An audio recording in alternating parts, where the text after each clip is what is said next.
the studios of Time Warner Cable in partnership with the Shaw Jewish Community Center of Akron, Forum 360, Global Outlook, Local View. Welcome to Forum 360.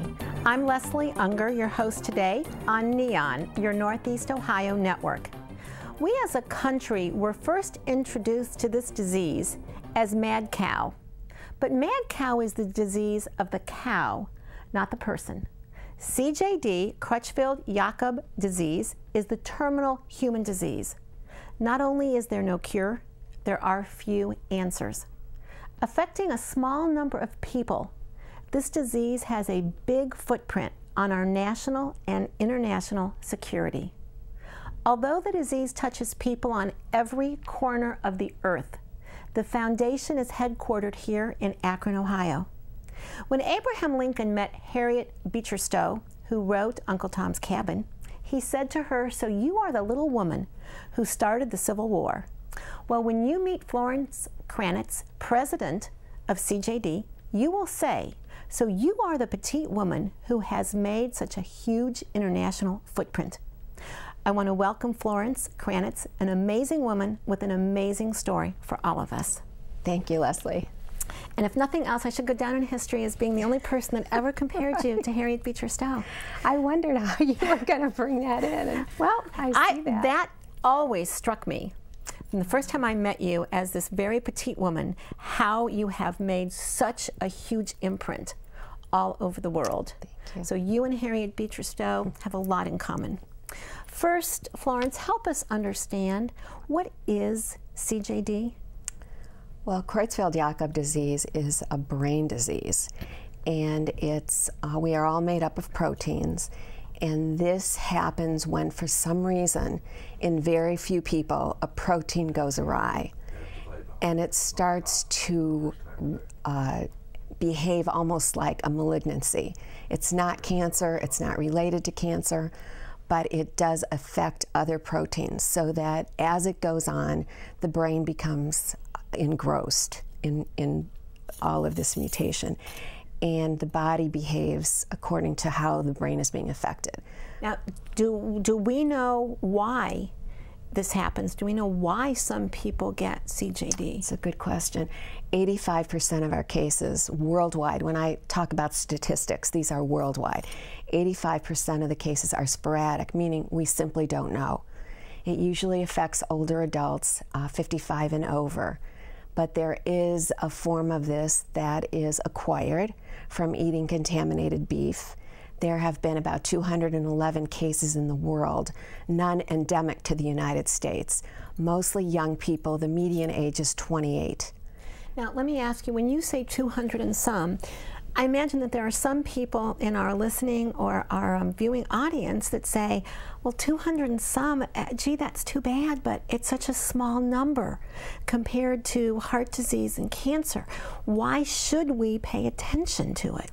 This is a disease that is so enigmatic, no matter what form it is. There's also a genetic form. So that once the body is affected by this disease, there's no treatment, as you said, absolutely no cure. It's 100% fatal.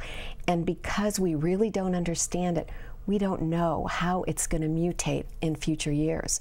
When I say 85% of our cases, in the United States, we're talking about 300 cases a year.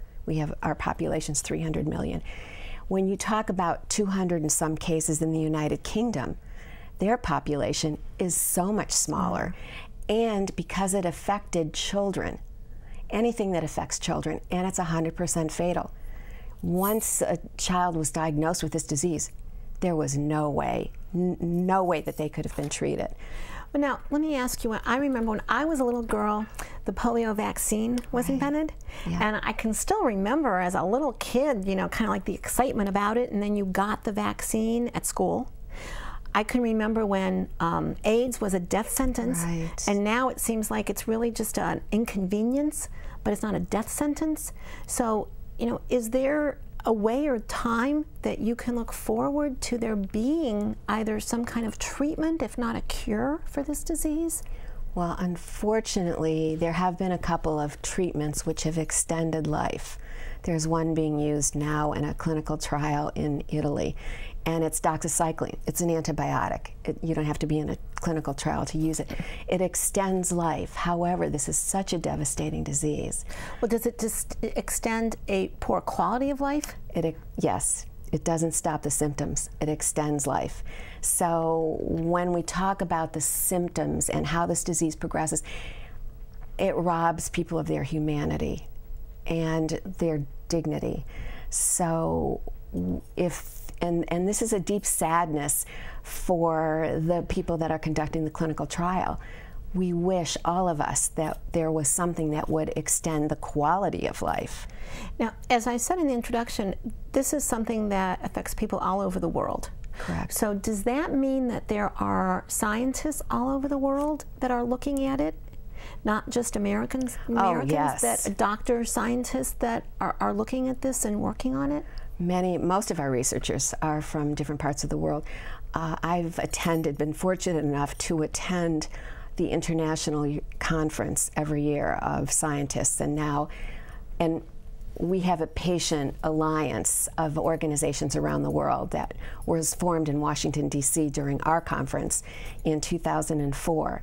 So the last year there were 700 researchers, and they are from all over the world. Brilliant, amazing.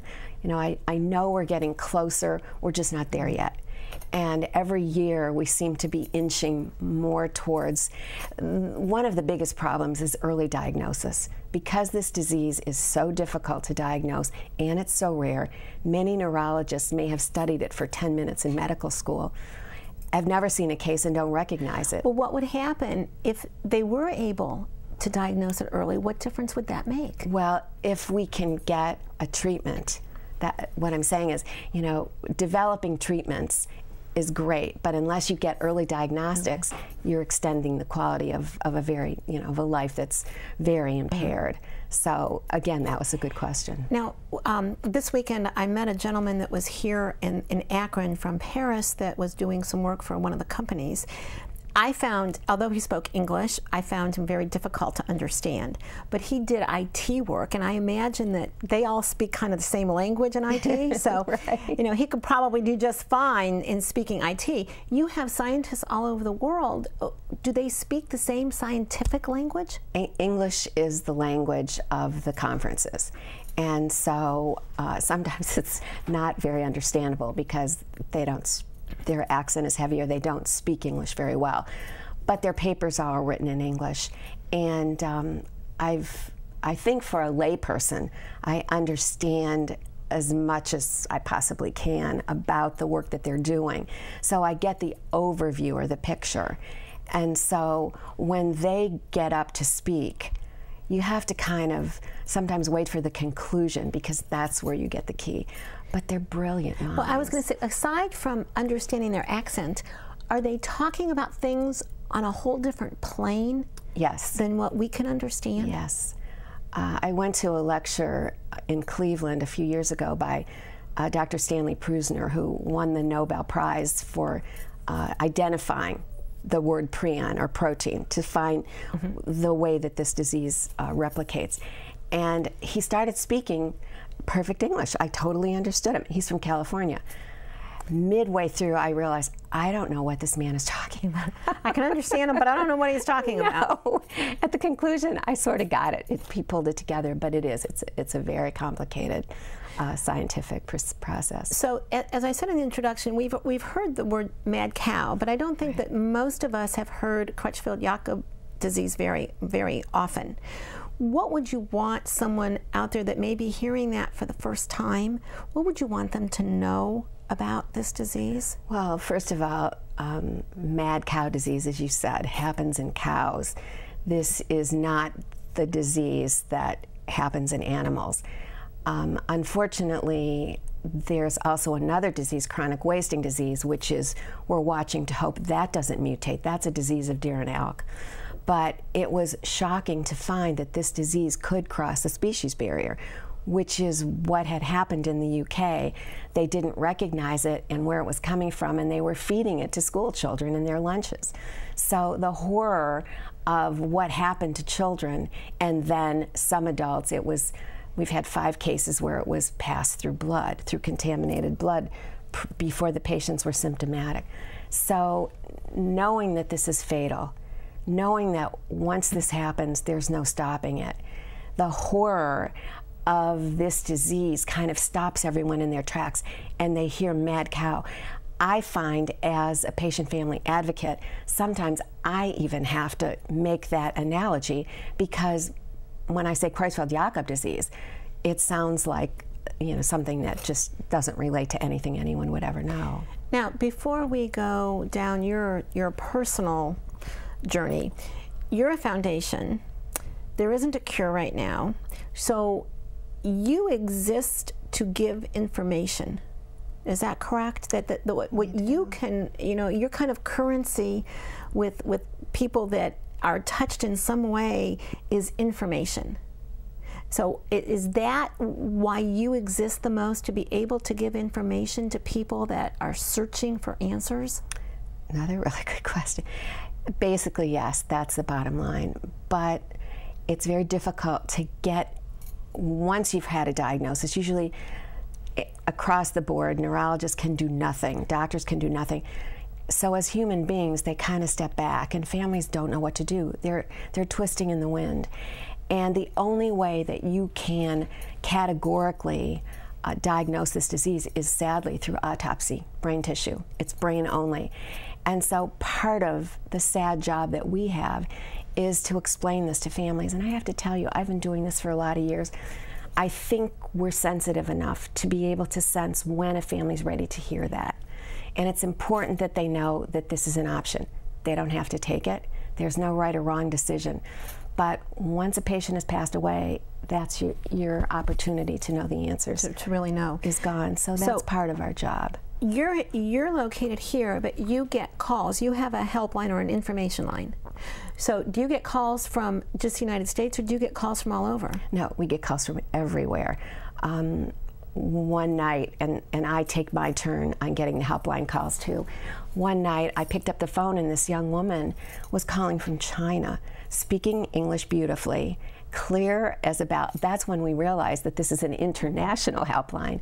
So we get a lot of calls from India, from different islands where people suspect this is what their loved one has. They have no access to a neurologist that would be able to help them.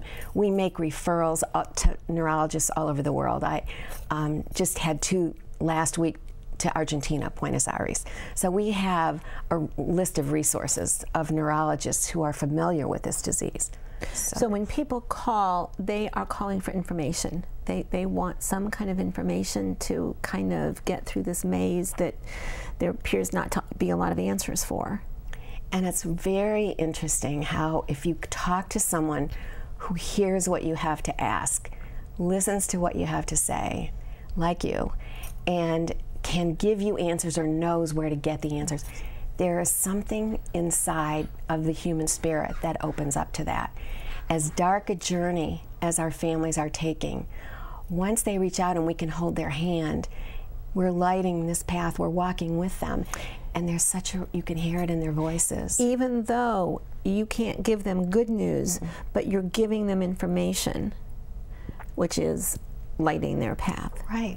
It's that they don't have to hang on to trying to go from doctor to doctor to see if they can get a different diagnosis. Now they can stop. They can take a step back. They can enjoy whatever quality of life, time that their loved one has left. They can have that permission to do that, because I think we all want to find out, well, there's got to be an answer. This is 2012. There's got to be answers to this. Right. We're supposed to know everything, right. We can find the answer to everything. Exactly. Exactly. Now, you are now president of CJD, which has an international reach. CJD Foundation. CJD Foundation, which has an international reach. But for a long time, you were just a mom right. and just a wife, and most active as a PTA room mom every once in a while. And now you are an advocate all over the world. And would you share with us, how did that happen? How did you go from mom and housewife to international advocate? I'll do this as briefly as possible. In 1999, in October, my husband woke up one morning with a violent headache, and the headache seemed to get worse. So we went from doctor to doctor, and around the end of October, he stopped driving. He said it was very difficult to drive because his visual sense was distorted. Now, this was how long from the time he first got the headaches? He got the headaches September 29th was his first headache. And we kind of went from doctor to doctor, and my son at the time was an ER doc at the Cleveland Clinic. And so halfway through the process, which was only a couple of months, my son and his team of friends at the Cleveland Clinic really suspected what was going on, that this was possibly CJD. I lived in this state of denial because there was no way this perfect, healthy, wonderful, handsome man was going to have a disease I couldn't even pronounce, that I had never heard of, but that I knew was a horrible disease. So the final diagnosis came. He was put into the Cleveland Clinic, and they did come in, and it was a nightmare scenario, one that's very painful, even this many years later. He passed away December 29th, at home, with dignity, knew his family was around him, and at that point, my dearest friends decided they needed to do something so that other people would know that this is a horrible disease. They needed to be aware that there was something like this, and that we should make a difference. Because one of my husband's favorite comments was, "You got to find the lemonade." And so they were bound and determined to find the lemonade. I was so wounded, and really trying to figure out how to get out of bed and what to wear, and there they were lighting this path. And there had been a foundation in Florida. 2 women had started it in 1993. They had each lost a loved one, but they were raising young children, and so they didn't really have much of an agenda. Well, they had an aggressive agenda, and they said, you know, someday when you're ready, you're going to be taking this over. And it was a couple months later, I realized, you know, I was really intrigued. I wanted to see what they were doing, and I also wanted to learn more about this horrible disease that totally changed my life. Totally changed your life, from a mom to an advocate. And we're going to come back to the story in just a moment. Today, join us as we are talking with Florence Kranitz, president of CJD Foundation, Creutzfeldt-Jakob Disease Foundation, located here in Akron with an international outreach. So you are now unexpectedly a widow. Right. And at a pretty young age, and as I said, pretty unexpectedly. And so how do you then pick up the pieces and become an international figure in not only a disease, but a disease that has, as we'll get into in a minute, has security ramifications, both domestically and internationally. So how do you go from an Akron housewife to an international figure? Please do tell. I'm sure there are a lot of people that would like to know. No idea. It's just one day at a time. We were amazing as this is. One of the world's most premier researchers is located in Cleveland at Case Western Reserve University. Dr. Pierluigi Gambetti, who is the director of the surveillance center. Every country, every industrialized country that has CJD has a surveillance center, because this disease kind of morphs, and you've got to watch it to make sure that it isn't getting into a sort of an epidemic proportion, heaven forbid. So when I found out that he was here, I said I wanted to meet him just to say thank you. This man was doing hard work. He was the only person in the process of our discovery that was kind enough to tell me the truth. He looked at my husband's spinal fluid. There's only a couple of ways to diagnose this disease. Spinal fluid is one. And I called, and he took my call. And so in my state of complete not really knowing who I was or how to talk, I would say talk in short sentences, small words. My son went with me to meet him. And we talked, and I thought, you know, how amazing is it that this is right here in Cleveland, Ohio. Here I am in Akron. So it kind of, I guess, sucked me in. I don't know how to say it in any other way. And it was very difficult at first because it was so personal. Well, it's still personal. But I think part of the reason that we're so effective as an organization is we've all been affected personally, most of us. So when a family calls us, we can say, you know what, if I could heal, I'm whole, healthy, happy, and I lead a productive life, so can you. And those words really resonate with families.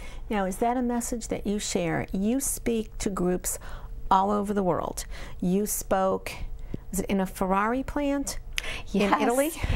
In Turin. What I want to know is, like, if you got a Ferrari as your speaking fee. I was hoping I would, but no. You have spoken all over the world. Is that your message? Is that your goal? Or what is your goal when you speak on behalf of CJD? What is your goal? Basically, I'm speaking to scientists most of the time. Australia, I speak to patient groups. Now, let me ask you, why? If you're speaking to scientists, why do they need you to speak to them? Why not just scientists speaking to scientists? What is your role? What is the benefit of them hearing from you? Because most of these people have never even met a family member. And I remember my first speech in Torino, when I said like this is the face of an affected family member.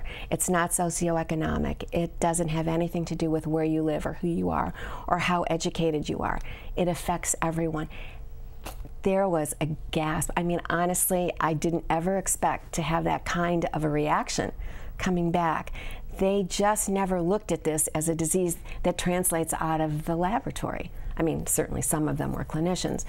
So as a result, I and my partners in the Alliance bring that kind of ingredient. So they've invited us back every year. And this year I'm going to be leaving in a few weeks for Amsterdam. But it's that they respect the families, they respect the patients, they understand that the work they do... It's not just a disease in a laboratory. No, and the work they do, and we owe... My goal and the message I carry is thank you. Always thank you for doing the hard work and for really doing it year after year after year. And anonymously. And anonymously, faceless. Exactly, and not actually seeing, you know, this translating into treatments. Because they're not doing it because they're this close. Right. They're not, and right. They're still doing it. Right. So when you are speaking all over the world, in Italy or in Australia or in Amsterdam coming up, could you have ever seen yourself, if you look back, you know, 15 years or 20 years ago, could you have seen yourself as this speaker, as this international messenger for this foundation? No, I mean, I was just thinking about it terrifies me because my husband was the star. I was always happy to kind of stand on the sidelines and just bask in that. And all of a sudden, just me. This is just me. I'm not star quality. I'm just Florence Kranitz. So where did this all come from? And I think it's because I had a message and I had a mission that I didn't really want. It wasn't something I picked up and said, yes, now I can go forward. It just slowly unrolled before me. And it's weird that this is what happened. You know, I say to people, as someone who writes speeches, there has to be an authentic message that has to come out, or else people don't want to listen. So we have an authentic message. You're an example of a woman who truly rebranded yourself from a mom to a foundation dynamo. You know, as you look back at that, can you tell us a little bit about the process? Because hopefully most people won't be affected by this disease, but the personal side of someone wanting to make a difference, of someone rebranding themselves in a different way, that's a universal message for anyone listening. As you look back, can you tell us a little bit about how you went from, you know, a mom to the first thing you did, or the second thing, or the first speech, or the first scientist you talked to? A little bit about the process. it sort of happened. And I think because I was open to it, my first venture was speaking with Dr. Gambetti, which was 6 months after my husband died. And then he called and asked me if I could help him with a family. Could I, talk to a family? And I became so interested. I worked with a political consultant because I thought, as you mentioned, this is a political issue when it comes to import-export of beef and funding. And so that kind of happened. And then I started to get to know the researchers, and they're engaging people. They are, to me, they're thoroughbreds. I don't like to compare them to racehorses. To me, that's a compliment. Compare someone to a horse, that's a compliment. Yes, it is. To the person. You're right. They are all at the top of their game. They're, young, old, students, college age. It's such a privilege. And I think that's what I always carry with me, that I know if I had died of CJD, my husband had lived, he would have gone to medical school and found a cure. So I'm kind of a piker at this. In comparison. Right. In the couple minutes that we have remaining, is there anything that people can knowingly do to try to prevent CJD from being a part of their life? I wish I had a good answer for that. I think just being aware of the fact that it can start insidiously. That if you know of someone or you have a loved one that's exhibiting symptoms that they can't find answers to, that you ask about this disease when you see a neurologist. I mean, it really has so many, as I said, mysterious pieces to it. But as far as trying to prevent it, if it's genetic, there's in vitro fertilization. Sporadic, if we knew where it came from, that would be great. Acquired, there's just not enough information to stop this from happening.